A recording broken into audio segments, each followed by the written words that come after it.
ये तो बिल्ली जैसा कोई सिंह है, ऐसा वहाँ लक्ष्य गया तो बिल्ली ज्ञात है ना तुम्हें स्वरूप, तो उसका लक्ष्य छोड़ो और सिंह को जानने का प्रयोजन है तो सिंह की तरफ लक्ष्य ले जाओ।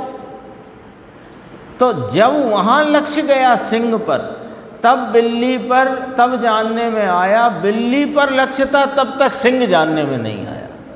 पॉइंट नोट करो। बिल्ली जैसा शेर होता है, ऐसा बिल्ली पर लक्ष्य रखे रहे तो शेर कैसे जानोगे? कुछ पूछा है तो काम मानने लगा उसे बिल्ली द्वारा, तो बिल्ली का लक्ष्य छूटे, ये जिम्मेदारी है। बिल्ली का लक्ष्य छूटे तो ये बिल्ली द्वारा जाना सिंह को, तो बिल्ली का लक्ष्य छूटे तो ऐसा सिंह है, ऐसा ज्ञान होता है। बिल्ली को लक्ष्य छूटेगा नहीं तो बिल्ली सिंह है ये मान लेगा। और तस्य देशना नास्ति, कितनी स्पष्टता है। बिल्ली के स्वरूप के द्वारा सिंह के यथार्थ स्वरूप की समझ की ओर ले जाते हैं। ये वाक्य में बहुत वजन है, सामान्य वाक्य नहीं है। बिल्ली का लक्ष्य रखकर क्या सिंह का ज्ञान होता है? अपने से पूछा, बोलो। इसी प्रकार भेद पाड़कर व्यवहार से कहने में आता है कि यह आत्मा जो ज्ञान दर्शन चारित्र को प्राप्त हो, वो आत्मा कहाँ पाया जाता है? तो मारना स्थान बताए, जीव स्थान बताए। तो ये जीव है ये नहीं बताया, समझो तो सही। मारना स्थान, मारना माने जहाँ जहाँ जीव पाया जाता है वो मार्गणाएँ हैं। तो वो मार्गणा स्थान बताकर जीव बताया है कि जीव यहाँ पाया जाता। तो मार्गणा को जीव मानोगे तो तुमने वही कर दिया, बिल्ली को शेर मान लिया। ये नीचे गुरुदेव ने एक बहुत अच्छा उदाहरण दिया था, मैं ऐसे ही सुना देता हूँ, आप पढ़ेंगे तो देर लगेगी। क्या हुआ, एक बार कहीं स्कूल में गुरुदेव गए होंगे तो वहाँ ब्लैक बोर्ड पे मास्टर पढ़ाते ना, तो वहाँ पर किसी ने मच्छर पढ़ा रहे थे। मच्छर क्या होता है, सब्जेक्ट में भी होता है साइंस की, मच्छर। तो उनने क्या किया, वो मच्छर तो इतना सा होता है, तो उनने क्या किया कि बड़े बड़े पैर बनाए 4, फिर उसमें रोम होते हैं, वे रोम भी दिखाए, फिर उसकी एक जो आगे जो चोंच होती है वो सूंड सी बनाई। अब वो बच्चों ने तो इतना बड़ा मान लिया। अब उस बड़े वाले चित्र से बताना मच्छर था, तो बड़े वाले चित्र का लक्ष्य रख लिया चित्त में, और वो लक्ष्य से जो मच्छर का स्वरूप बताना था उसका अनुमान में भी नहीं लिया। अब गांव में आया हाथी, तो कहने लग गए बच्चे कि लो मच्छर आया, मच्छर आया। क्यों? कि वो उतने बड़े बड़े पैर देखे थे, उतनी बड़ी सूंड देखी, तो उन्होंने कहा यही मच्छर है। तो ये बिल्कुल वही का वही दृष्टांत है। तो गुरुदेव के साथ स्वयं घटित हुआ ना, तो उनने उसको यहाँ सुनाया। मच्छर तो इतना छोटा है, परंतु पैर के छोटे में छोटे अवयव को विस्तार से बतलाने लंबा करके बताया। ब्लैक बोर्ड में बड़ी बड़ी, इतनी बड़ी बड़ी 2-2 हाथ की टांगें खींच दी मास्टर साहब ने चौक लेके। अब वो चौक से मच्छर जितना होता है वो तो बना ही नहीं सकता, तो उनने बड़ा बड़ा बनाया। रोम भी होते हैं, ये भी तो बताना था पैरों में, तो उनने वो भी बना दिए।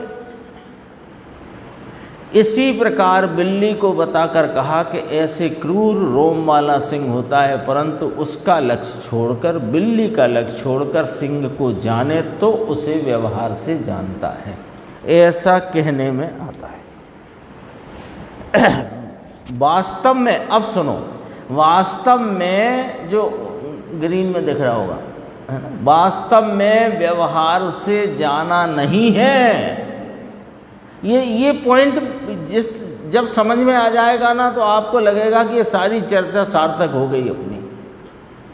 ये बिल्ली के द्वारा सिंह को बताया, जो उसने कहा था ना, देखो साहब व्यवहार से सिंह बताने में आया, तो इतना तो व्यवहार से लाभ है ना। तो कहा सुनो सुनो, वास्तव में व्यवहार से नहीं जाना सिंह को, निश्चय से जाना है। व्यवहार से जानेगा तो फिर व्यवहार को ही तूने वो मान लेगा, बिल्ली को ही शेर मान लेगा। तो व्यवहार से नहीं जाना तो निश्चय से जाना। ये कैसे कहा कि उसने जो व्यवहार किया था शेर के निरूपण की तरफ ले जाने के लिए, जो बिल्ली के स्वरूप का व्यवहार किया था, उस व्यवहार का लक्ष्य छोड़ दिया। तो व्यवहार का लक्ष्य छोड़ा तो कौन खड़ा हो गया सामने? निश्चय। तो बताओ, शेर तुमने व्यवहार से जाना कि निश्चय से जाना? तो गुरुदेव की बातें देखो कितनी गंभीर है।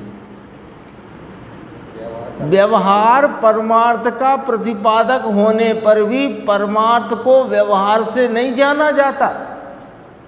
पर जब व्यवहार का लक्ष्य छोड़कर परमार्थ से परमार्थ जाना जाता है। ये इतना बड़ा सिद्धांत खड़ा किया है गुरुदेव ने। बोलो, बड़ा सिद्धांत है, समझने जैसा है। व्यवहार से व्यवहार परमार्थ का प्रतिपादक है। ये वाक्य शास्त्र का है, ऐसे ही नहीं चल रही है बात हवा में। व्यवहार परमार्थ का प्रतिपादक है, लेकिन परमार्थ को जानना उस प्रतिपादन से नहीं होता है। प्रतिपादन का लक्ष्य छोड़कर परमार्थ से जाना जाता है, व्यवहार से नहीं। बोलो, कितनी गंभीर बात है। ये आत्मा ऐसा है, ज्ञान दर्शन स्वरूपी है, सुख आनंद स्वरूपी है, अनादि अनंत है। ये सब जितना भी कथन है ये व्यवहार है, और ये व्यवहार इस परमार्थ स्वरूप आत्मा को प्रतिपादन कर रहा है।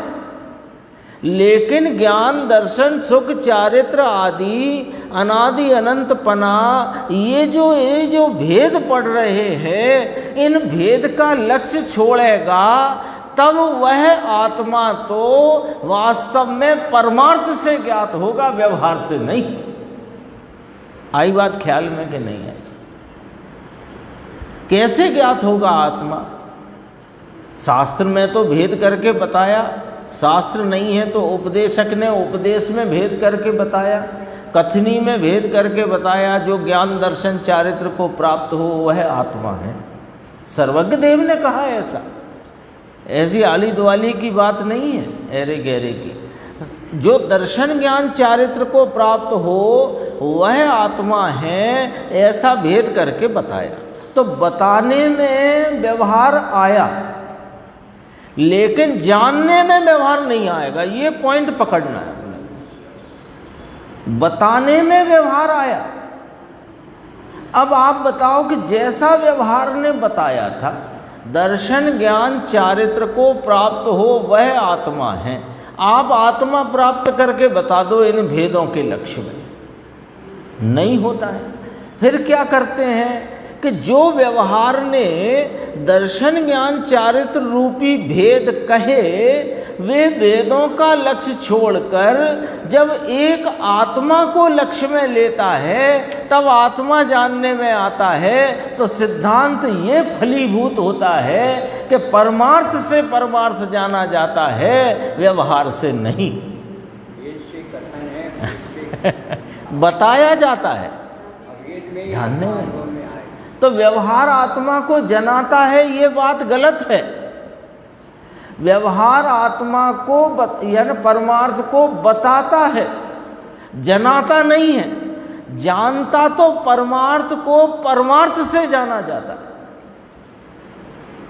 गजब सिद्धांत है। देखो, मेरा पहले लक्ष्य नहीं गया था, ये तो अभी ऐसी इसमें ये पंक्ति पढ़ी, देखो है ना। दोबारा पढ़ो इसको, तो बहुत अच्छा है। देखो, मच्छर की बात चलती थी, उसमें से ये बात देखो। वास्तव में व्यवहार से जाना नहीं, निश्चय से जाना है। व्यवहार का लक्ष्य छोड़ दिया है, फिर सिंह मान लिया, फिर सिंह जानने में आया। बिल्ली का लक्ष्य छोड़ा तब सिंह कैसा होता है ये ख्याल में बराबर आ गया।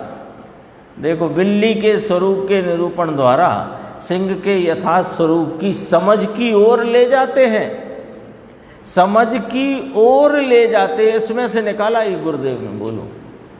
उसी प्रकार जैसे वस्तु का यथार्थ स्वरूप सीधा समझ में ना आता हो, सीधे ज्ञायक चिदानंद निर्विकल्प परमानंद की मूर्ति ऐसा ख्याल में न आता हो, उसे वस्तु स्वरूप के उपचरित निरूपण द्वारा, उपचार के कथन द्वारा वस्तु स्वरूप की यथार्थ समझ की ओर ले जाते हैं। वस्तु के स्वभाव सन्मुख ले जाना, ये देखो कितनी गंभीर गंभीर पंक्तियां आती हैं। वस्तु के स्वभाव सन्मुख ले जाना, स्वभाव तरफ ले जाना, उसे व्यवहार कहा जाता है।